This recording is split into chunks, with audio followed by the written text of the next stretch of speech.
Let's talk about Georgia Tech, because I know you and I are very high on the Yellow Jackets this year. Week 1 win out in Colorado. It was perhaps one of the most talked about non-conference matchups out there. People now know Haynes King is the truth, but they didn't look like it out of the gate. They had a lot of mishaps, and truly the second half comeback story for the Yellow Jackets was the story in their win. What does this win say about what we think they could be this year? I think it shows, one, the capability and also the poise of head coach Brent Key and the team. 3 turnovers in the first quarter on the road on a prime time game.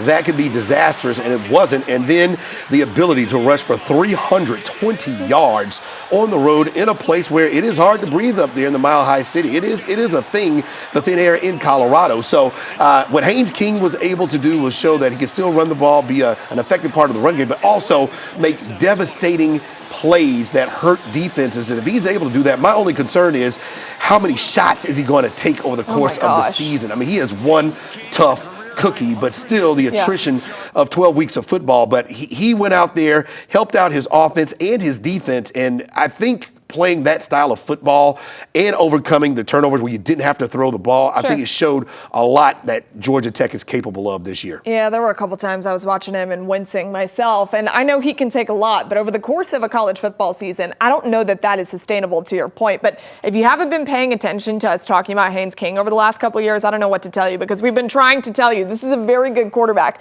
3 rushing touchdowns from him, and he had this come-from-behind victory, and this dude always straps the team to his back. What is it about the way that Haynes plays the position, and how far can he take this?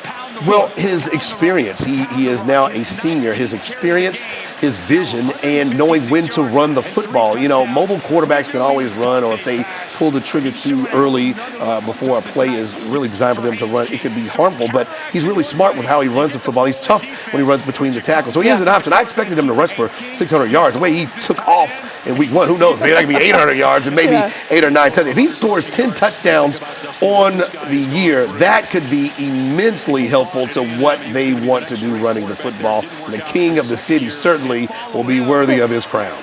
The way that he lowers his shoulder makes me nervous sometimes, but if anybody can take it, it's Haynes King. Look, what are your realistic expectations for this team, given the fact that they beat a good Colorado team, and it does look like if they clean up those mistakes that we talked about, the 3 turnovers in the first half of the game, that it feels like they could kind of go anywhere. Quick answer from you.